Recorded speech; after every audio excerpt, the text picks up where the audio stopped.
Good afternoon, Namaskar. Gives me great pleasure to welcome Ashwini Vaishnaw ji on stage here. Thank you very much for your time. We'll start by getting you to talk about some of the priorities that the railways has got. As we all know, the railways is now subsumed within the general budget, and sometimes many of the innovative things, the new proposals, the extension of lines, does not get captured fully in the headlines, which get dominated by the overall government's balance sheet. Ashwini ji, there's been a record allocation, and this continues with the trend since 2014. As you talk about the allocations, could you also give us some sense about the achievements on the ground? Because while there are visible changes that we see in the stations, and those who do travel by trains, last 2 years haven't been very good for that as well. But what about the substantial infrastructure, the rolling stock, the track, and the augmentation for all those targets? Thank you very much for having me here. The record budget allocation for railways, 1,37,000 crore for capital investment. I think that's a great thing. I thank Honorable Prime Minister for that. Railways has been starved of investment for many decades. The trend started changing in 2014, 15, 16, that time frame. Capital investment started increasing. And see, why capital investment in railways is so important. There is, of course, one major part which is passenger experience, because we carry close to 8.5 billion passenger trips every year. For the country, the cost of logistics, if we have to bring it down, if we have to make sure that our transportation is green, then the modal share of railways has to increase from its current 27-26 percentage points to close to 40-45% points. Because if there is a total railway economy, let's say, then the cost of logistics will be 5-6%. If there is a total road economy, the cost of logistics will be 17-18-19% range. The cost for the country is always a weighted average of this. So we are at 13-14%. If you have to bring it down, see, we are 232 lakh crore economy GDP today. Even 1 percentage point reduction in cost of logistics means the country saves 2,32,000 crore. So that is the real reason why we need to bring down the cost of logistics, and we have to step up investment in Indian railways. Mr. Vaishnaw, one of the points that we see is the continuing focus by the government's spending from the budget. But when we also look at some of the newer steps that you yourself have envisaged in the railways, the word that one doesn't get to hear often is private sector involvement, or even if one does, it is, if I may use those words, sometimes amounting only to lip service. Okay, so two parts of your question. First is the focus on capital investment, and second is the private sector involvement in Indian railways. Look, railways is a very complex system. There are some countries where railway is limited to cargo transportation, like the US, like the Canada, like parts of South America, Argentina, Brazil, these countries which are very good at mineral transportation. Rest of the world, entire Europe, Southeast Asia, Japan, China, India, rest of this world is basically carrying passenger as well as cargo. Whenever this complexity comes, all these countries have government as the predominant player in India in railway sector. I can sit with you and explain how complex it is. See, a road is basically a road, right? Railway is the road, plus the track, plus the electrification, plus the signaling, plus the station, plus the train which has to run on it. You cannot have one Hyundai and one Suzuki running in parallel. Nobody can just join it, right? It's very complex. That's the reason why government has to play the dominant role, and that's the reason why we are also, there is absolutely no question of railway privatization. Mr. Vaishnaw, even if the track, the main infrastructure were to remain with the government, what prevents from trains being run by the private sector, offering services just as they happen in Europe on the same kind of railways that the Indian railways is modeled on? There was talk about bidding out for those plans. Have they been dropped? Have they been scrapped? What is the current status? Look, passenger services are practically running at 50% subsidy. Who would run a business where 50% subsidy is there, right? And that's the experience all over the world. The experience in Europe is no different. Experience in Japan is no different. Experience in Southeast Asia is equal. China also is following the same. Basically, passenger services are almost everywhere seen as a social good. There is an element of public good in that, and that's why they are subsidized by the governments all over the world. Mr. Vaishnaw, if passenger services are being subsidized, the flip side of the argument would be that the railways itself has a very high cost structure in the last several years because of dynamic pricing, last minute tatkal booking of tickets. Prices have gone up. If you were to book a trip in less than 7 days, it certainly costs you more than if you were to book a ticket 30 days, 45, 60 days in advance. Given that, is it just that there has to be a pass-through to passengers and the railways doesn't have to do cost control? There are numbers probably in the budget. You yourself are a numbers person. How would you tell our audience about what is being done as far as keeping railways costs in check is concerned? If we look at the global benchmarks, the biggest factor is what? Biggest factor is haulage cost. Haulage cost globally is almost 1.8 or even twice what we have in India. So it's not that Indian Railways cost structure is skewed too much towards one side. It is, yes, there is always a scope for improving, but the size of our railway network and the cost that we have right now, the cost structure that we have right now, it's not something out of the ordinary. Mr. Vaishnaw, Nitin Gadkari ji keeps talking about daily targets of achievements with respect to the highway rollout. I wonder if you can offer a comparable figure for our audience so that some of the work that you have put in comes into better context with such a number. So I would like to put it in a slightly different way. Highway always will have this straightforward number of kilometers of roads that you build, right? Railways, large part of railway investment goes in doubling the lines.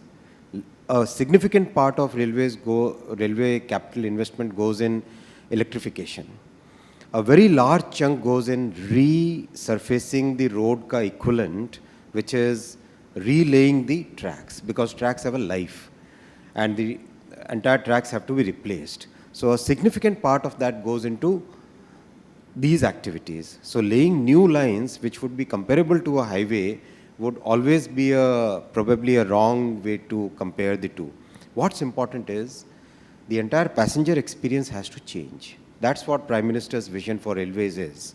Entire passenger experience will change with 3 elements. First is stations. We have had very good success in Rani Kamlapati station in Bhopal and in the Gandhinagar station in Gandhinagar capital station. Learning from these 2 redevelopment projects, because again, when a train is moving at 100 kmph, right? The vibrations, the loads which are there on all the structures, those are very, very complex calculations. Learning from these 2 experiments, now we are embarking on a large-scale station redevelopment program, first. Second, getting a totally new generation of trains. For years together, we were running technology which was 1950s and 1970s, right? 2017, Prime Minister decided that let's go for a totally new generation of trains. The trains were designed in India for 180 km per hour. It's phenomenal. There are only 8 countries in the world which have this, which can do a design of this kind of train, right? 2019 onwards, those trains started running. Absolutely good performance. Now we are scaling up, and now Prime Minister has given us the target, take this raise this bar totally to new level, and a new generation of these trains has to now come, which are energy efficient. The passenger experience has to be in terms of noise, in terms of vibrations, in terms of climate control within the train, in terms of the ambience, the entire thing has to change. So stations, trains, and third is safety.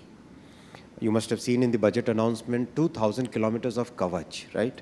So Kavach is a fabulous train protection system, automatic train protection system, which increases the capacity. On the same lines, you can carry 30% more. Same lines, you can carry 30% more, right, while being many times more safer. So these three things are on the passenger side, which are going to change the way passengers experience railways. You have one of the widest portfolios, and I won't spend too much time on the railways. Just one quick final question, and this is a broader question. Years back ago, you used to see the railway minister oblige political constituencies talk about new lines. I also noticed one of the features was 1,000 rupee allocations in the railway budget in the recent past. I wonder why that happens. But the broader question is today, after so many years of the Modi government, what is the shape of the railways and what is the future looking like? Because we used to always see headlines that the railways is close to bankruptcy, it is running on fumes. How has that changed? Significantly. That has changed significantly, and the pace of change is increasing every day. There's always a inertia when you start something big. There will always be inertia, but beyond a tipping point, things start moving in a very different way. The kind of reforms which have happened in the last 5-6 years, phenomenal amount of cutting those controlled mindset wala regulations, phenomenal changes happened. The customers, the people who are associated, whether they are passengers or people who load their cargo, that has totally changed. Their experience has changed. A few years back, thinking of loading 3 million ton every day used to be something, oh, ऐसा नहीं हो सकता. Today we are consistently achieving 4.2, 4.3 million ton loading every day, and well on target to load 5 million ton every day. So railways future is absolutely good. It's going to be robust, and lot more technology absorption is happening. People are coming out with new ideas.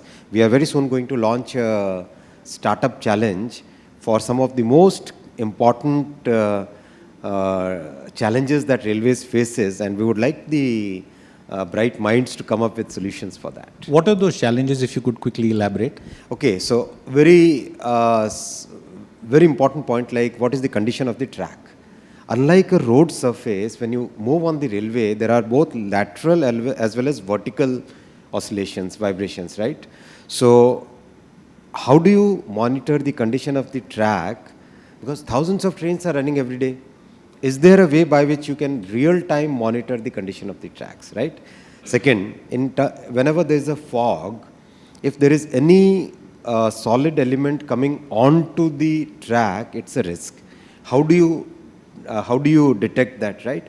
There are many such items, about 15 odd problems statements that we have listed. 5 or 6 we will be issuing the challenge very soon. It would be good reward and also continuous business for those startups. I don't want to get you to comment about what has happened, the violence that happened around the recruitment, but for the record here for our audience, for a country that has instant KYC, we are Aadhaar linked, there is so much digitization, we have some of the toughest and well-run exams.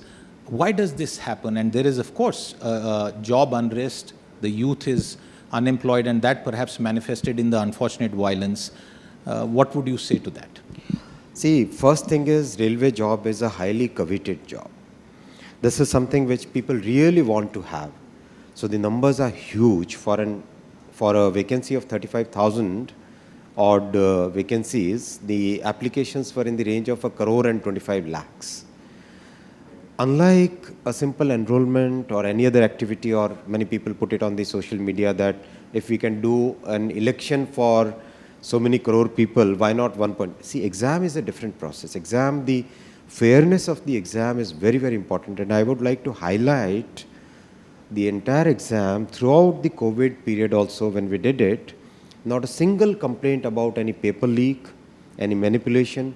Then Railways has a very unique way that the answer sheet is then disclosed to the candidates so that they can place their objections. So those objections were received, those objections were resolved, and then came the final listing. The point of concern was not about the exam or the time frame. The point of concern was how many people are allowed to move from the first stage to the second stage. The key point of students' concern was that you have to allow unique number of people. We said 20 times, 20x is the number that we had notified. Yes. So this 20x has to be unique. So it was a concern which we have taken very sensitively. हमारी संवेदनशील सरकार है. Very sensitively we have taken. We have entered into a very wide-ranging dialogue. We have received more than 2 lakh representations so far in the last 10 days. And in parallel, we are processing those representations. Our teams have gone all over the country to meet and hear out these students. We are a government of the students. We are a government of the people at the bottom. For those students who would probably be watching this, do you think you could say safely right now that this will not be repeated ever in the future? Exam process is always evolving. I'm sure, basis this experience, the next time exams will be far systematic, far better organized, I would like to say. Thank you for that assurance. Let's move on to your other charges, and I'll start with communications. Bharat Sanchar Nigam Limited, one of the largest companies at one time, you couldn't do without that phone. This budget has a very significant budgetary allocation, well over 42,000 crore, and two aspects to this. At a time when the government has finally, I don't want to use the word gotten rid of Air India, but actually given it a fresh lease of life.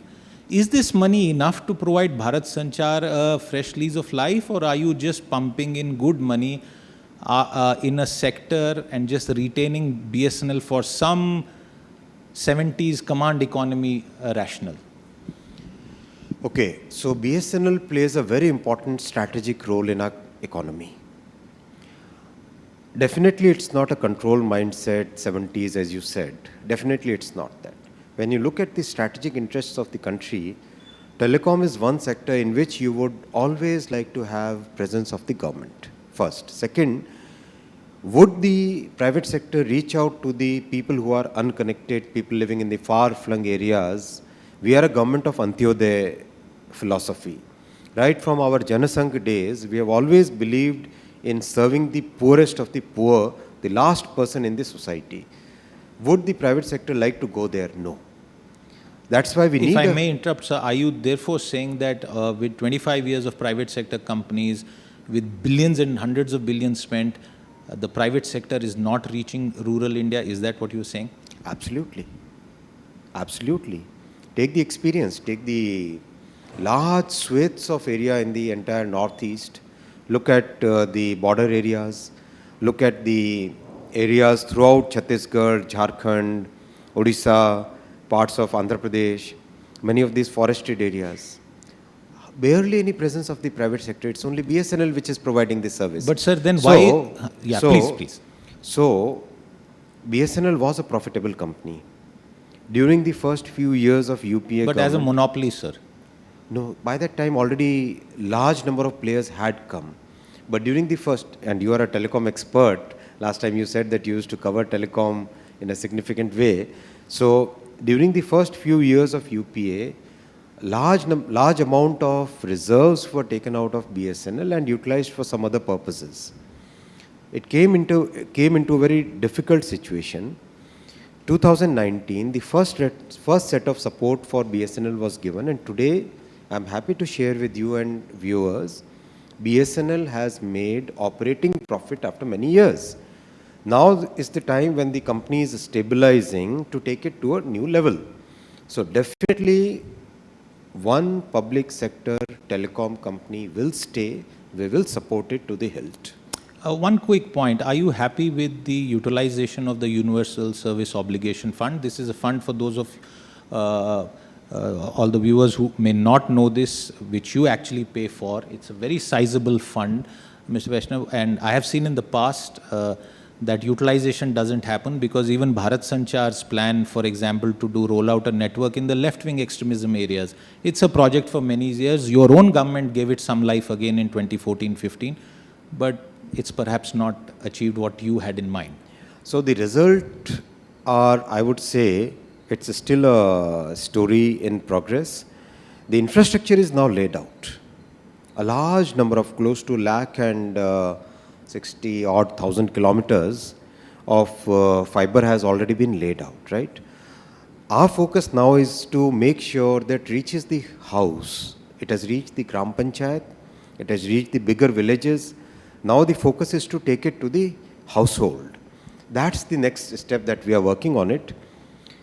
Could we do it better? Yes, definitely there is always a scope of improvement, but have we achieved something which the country should be proud of? Yes, we have achieved something which the country should be proud of. I think what we should also be proud of and acknowledge on the stage is the brave decision policy making, and I will repeat what I had asked you in an interview, that after the new telecom policy of 1999 and the reforms of 2003, it is you as the minister and your government which has actually provided a new lease of life to this sector by some of the recent reforms. Do you think, and some months have passed since then, that the worst is behind for India's mobile phone operators, the private sector companies which were struggling with very high debt, and they were also seeing falling ARPUs? Absolutely, yes. The industry tells us that yes, the worst is behind us. They are reorganizing themselves into a new way of doing business. They are realigning their business plans. Some small little things, for example, the permission to set up a new tower. What used to take months today, and the industry participants are telling me, now it takes few hours, sometimes few minutes. So that is the level of change which has happened because of these September reforms. And I thank Honorable Prime Minister for his very visionary step, very bold step in taking forward those reforms. We are already working on the next set of reforms, where many more old regulations which have lost their relevance in today's world will also be cleaned from the slate. Since you talk about old regulations, just as a small aside, I believe in the 1857 Telegraph Act, there is still a clause which bars you from owning multiple telephone connections. I don't know if that will also go, Mr. Vaishnaw. But let's talk about the future, since you spoke about mobility. The fifth generation mobile broadband spectrum auctions, you've already spoken about that happening this year. The biggest concern has been, and this is impacting in some ways consumers as well, that the government has in the past used auctions as a revenue exercise. Let's mop up money from here, there, wherever, and use spectrum. And spectrum, by becoming very expensive, ultimately gets passed on to the consumer. There is no free lunch. It's impacted BSNL and MTNL also. You had to bail them out in that regard as well. How will 5G be priced? I know you cannot sort of announce it here at this stage. There is a proper process involved, but what's your own thinking? Listen, let's take two numbers first. Globally, the average revenue per ARPU is what we call, is close to 2,600, 2,700 in most of the other geographies. We are close to 300 rupees as the average cost for a common consumer. So it's not that our prices are very high compared to the global standards. For sure, we are significantly lower than the global cost standards, one. Two, there is a realization throughout the world that telecom today, and especially spectrum as a key enabler of telecom, has an element of public good. Third, our process of discovering the price is a very transparent process. TRAI is right now going through the final leg of its consultations. It would be unfair for me to comment on the pricing, but I hope and I'm confident that the industry will be prepared for the 5G rollout. But beyond this 5G rollout, I wanted to highlight another point. Yep. See, Prime Minister gave us a target. Our entire technology stack for 5G has to be developed in India in the spirit of Atmanirbhar Bharat, has to be developed in India. And I'm very happy to share with all the viewers, after the great success of 4G core and 4G radio network, building upon that success, 5G core, 5G radio network, 5G telecom equipments and 5G handset. The success is phenomenal. By the end of this year, or rather even somewhere in the middle of this year, we would have Indian product, entire technology stack, which we prove in the country and take it to the world and challenge some of the biggest technology providers in telecom. Ladies and gentlemen, one of the key things that you must also realize, and by now, is that Mr. Vaishnaw is, in fact, I would call him one of the 3 major Atmanirbhar Bharat ministers in the government, with Railways, which is a fantastic Atmanirbhar organization. Communications, you heard about 5G. We know what has happened in handsets. And now I'm turning to electronics, which is the semiconductor plan. I'll straight up ask you, is Intel coming to India or not, sir? Because, you know, this is a question that's asked always. You have to give us a definitive answer today. So, when the scheme, the semiconductor policy was launched last December, 15 December is when the cabinet approved it. Within 15 days, we launched all the schemes, we set the portal up and running. 1st January onwards, we started receiving the applications. I'm very happy to share with you that the response has been phenomenal. Throughout the world, the big players in semiconductor industry have noticed one very major thing which is different compared to the rest of the world. We have given a clear assurance and a roadmap for 20 years, which is very different from, I'm willing to put in so many billions of dollars, please come to my country kind of approach first. Second, we have looked at the entire picture, not just silicon fab, but display fab, compound semiconductors, design ecosystem.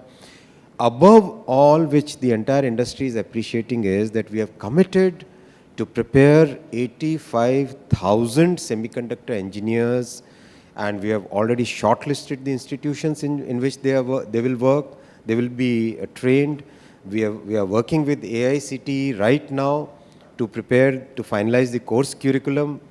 It's something which is going to last, which will strengthen our country's economy for many years. That's the vision of Prime Minister.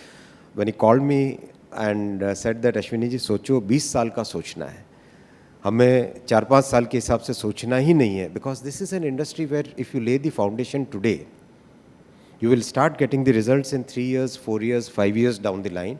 And if the results are good, foundation is strong, the results will continue to give us buoyancy for next many decades. So that's the thought process. I wouldn't take name of any company. Yes, there is keen interest from almost all the major participants. And I'm sure we'll hear something more about that. For the viewer, how would you explain wafers, chips and fabs very simply? These are obviously not potato chips, but they're very important. By one reckoning, $10 billion worth of chips are imported annually as part of the overall electronics import. Would you care to throw I wish I had my wafer with me right now. So, minus the wafer, okay, so wafer is like a CD. You look at a CD, but just imagine in your mind a CD that is no longer in existence these days. That's the wafer, right? On the wafer, very small chips are etched. They are printed on it. Then each one of them is picked out in a very complex photolithographic process and then put it inside a chip. Chip is that black thing that you see. Then its legs and the body are prepared. That is put on the circuit. That circuit then finally goes into the all the devices, the microphone that you're holding in your hand, the mobile phone, this camera, all this equipment, that circuit goes. So that's the way it works out. And it's the real chip, it's not the chip that some people thought would be inside a currency note. Before I move on, I just want to ask you one more point, because that is also, people may not realize, a part of your charge. Is there a postal stamp that you will be issuing for the great Lata Mangeshkar? Definitely, yes. Okay. Well, I'm glad you have announced it at the India Today Forum. Let's move on in the time that we have left now towards information technology, and I'm skipping a few questions that I had in mind. Mr. Vaishnaw, two impressions, and I say impressions deliberately because one, that India is fighting with all social media companies, that suddenly this plan for Atmanirbharta also has somehow transformed into a plan against all these social media companies. And I won't take names, you're fighting with everyone and making life difficult for them, not letting them do business in India, perhaps in the hope of homegrown giants. Would that perception be correct at all? I frankly don't think that perception is correct at all. I think the spirit of our government is to bring that balance between freedom of expression on the one hand, protecting our society on the other hand, right? That balance has to be brought, and that's what societies all over the world are basically evolving into, that kind of discussion. End of the day, what matters is whether as a user of social media, I, my children, my family members, my society, my city, my village, my community, are they safe? Because in the yesteryears, in your magazine, India Today, an editor would always take out the stuff which is not good for the society, which is not publishable. In today's world in social media, there is no such control. There is no such editor. So self-regulation is the first step, which is very important, and that's what the regulations of 2021 that were published, those regulations basically put the onus on the platforms that, please, Mr. Platforms, you start your self-regulation process so that if somebody is trying to put something which is not good for the society, you remove it yourselves. And if somebody has a complaint against you, then you create an institutional mechanism for redressing that grievance, right? That is what in a nutshell, that is 2021 guidelines. We have evolved over that. Today there is a consensus building up that the accountability has to increase. So that increasing the accountability, even the social media platforms are saying this, yes, we definitely would like to increase our accountability, because end of the day, we wouldn't like to be seen as multipliers of a problem. We would like to be seen as multipliers of ideas, as propagators of good thoughts, rather than trying to increase the negative value in the society. Have the guidelines worked? The guidelines have worked fairly well. Almost all large social media platforms, they've complied, actually all. They've all complied, and in fact, I've said it in the parliament itself, and I showed the compliance reports. Good thing is, we said that, okay, you don't have to report. You just publish your compliance documents on the websites, on your own platforms. And people have downloaded and seen that. The flip side argument is that why should the government be sort of trying to police? These are my words. Absolutely not. There is no question of policing. It's, again, I'm saying self-regulation. Self-regulation basically means if X social media platform is using somebody's content, something is getting uploaded, that platform itself should check.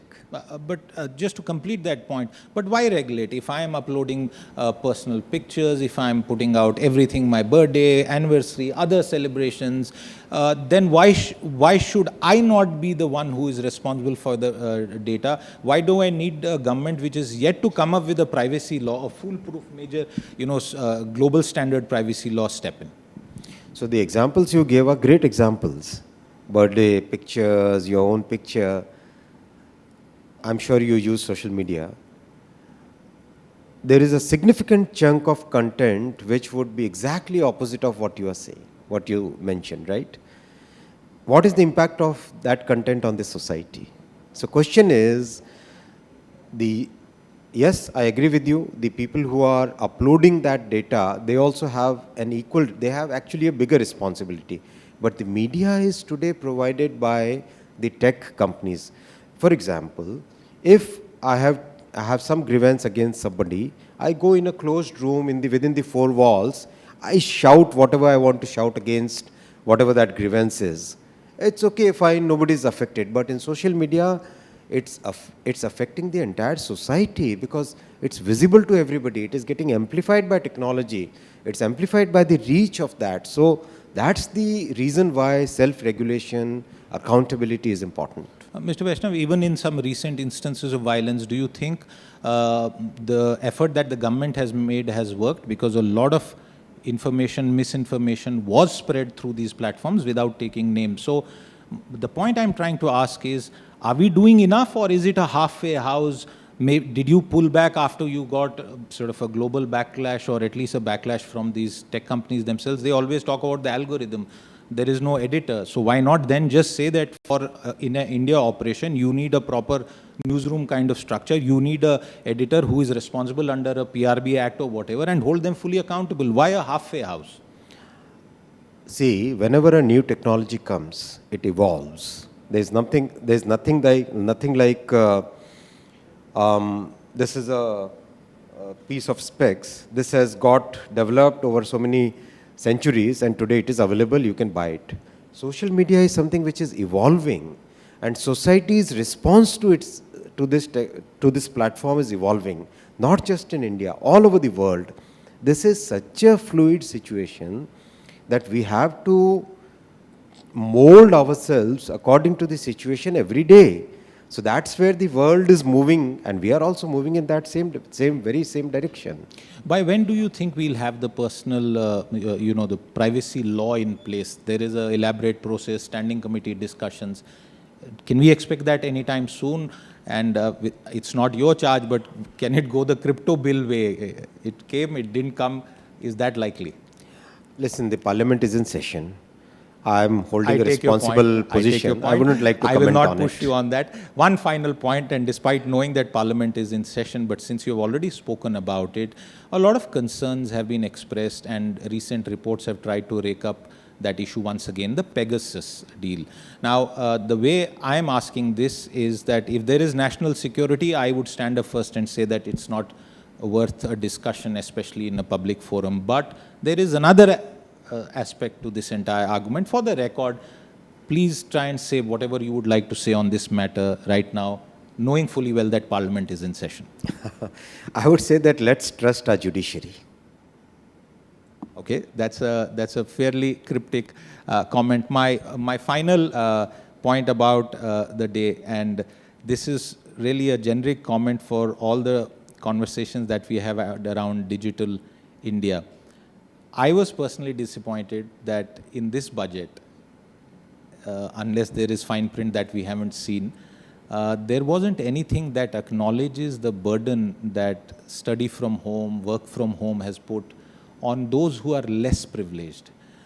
Even bandwidth costs, access to a laptop, access to a good handset, that's not available. I have heard of handset schemes before elections, never happened. Can we see some course correction going forward? So I think we need to look at it in a little bit more comprehensive way. Today, our handset industry has reached a level which was unthinkable 10 years back. 10 years back, would you ever guess that India would become the second largest mobile manufacturer in the world? 10 years back, could you even think that where would the world's largest mobile factory be? You would have thought China always. Today, world's largest mobile manufacturing is in India. So the ecosystem is developing, that's helping reduce the cost for us. Now we are deepening the entire electronics manufacturing. We are going down to the PCB, to the chips, to the components, to the other associated chemicals which are required. All these are definitely going to reduce the cost of handsets, reduce the cost of electronic devices for all our viewers. That is first. And second is reaching the internet, taking the internet down to that last village. In December itself, Prime Minister had approved 7,000 new sites in areas which were still uncovered. Then he has directed us to conduct thorough survey. Any areas which are still left out, we must make sure that bandwidth, internet, the mobile technology which is available to you and me should reach the last person in the society. Absolutely, and I think that's the best way that we can ensure that the last person in the line gets the biggest amount of resources that is possible. Mr. Vaishnaw, there's so much more to discuss, but I'm going to thank you at this stage for your time and for your participation and for the entire audience to listen so carefully. Thank you very much. Thank you very much. Thank you.